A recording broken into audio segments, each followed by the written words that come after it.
ఈ కాత్ర కూడా వాడబడకపోయా, మొలకలన్నీ వాడబడిపోతున్నాయి. ఎటు చేద్దాం బిడ్డ?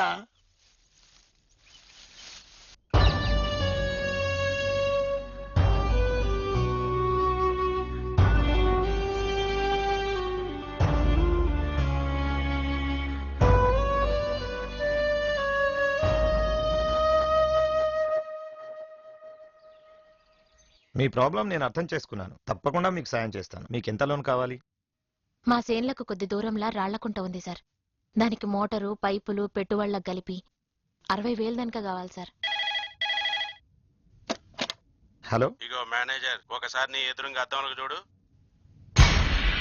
నువ్వు వాళ్ళకి లోన్ గీని ఇచ్చినావనుకో, మళ్ళా తీసుకోనికి నువ్వు ఉండవు. పైలం బిడ్డ, బాణాల మీదకి తెచ్చుకోకు. సంజయింది అనుకుంటా.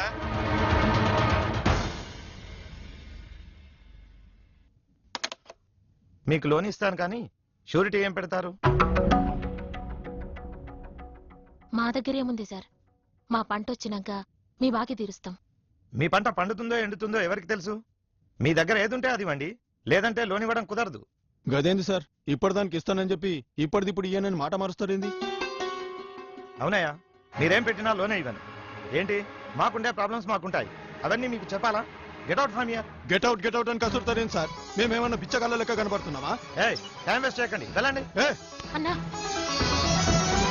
వృత్తికి న్యాయం చెయ్యనోడు, రైతు కడుపు కొట్టినోడు ఎన్నడూ బాగుపడడు సార్.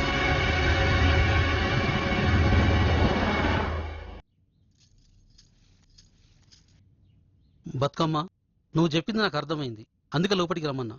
మీ ఇంటి కాగితాలు అక్కర్లేదు, 50,000 కాదు, 1,00,000 ఇస్తా. మీ సాయం మర్చిపోలేం. నువ్వు నాకు సాయం చేస్తే నేను కూడా మర్చిపోను. ఏం లేదు బతుకమ్మ, దూరభూమిలో ఉన్న మీ తాత సమాధి తీసేయాలి అంతే. బతుకమ్మ, నువ్వు ఇప్పుడెక్కడికి వెళ్ళినా గింతే. నీకు పంట కావాలనా, సమాధి కావాలనా? బతికున్న వీళ్ళ జీవితాలు ముఖ్యమా, చనిపోయిన మీ తాత సమాధి ముఖ్యమా? బాగా ఆలోచించు.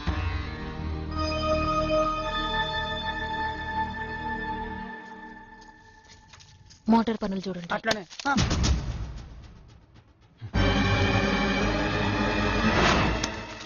ఏంది? వీటితో నీ సమాధి కట్టుకో. మేమంతా సత్యం అనుకున్నా బతుకమ్మ, మా కొరకు తాత సమాధి తీస్తావా? వద్దు బిడ్డ, కలైనా గంజైనా కలిసి తాగుదాం, కట్టమైన సుఖమైన కలిసి పంచుకుందాం. అవునమ్మా.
ఏయ్!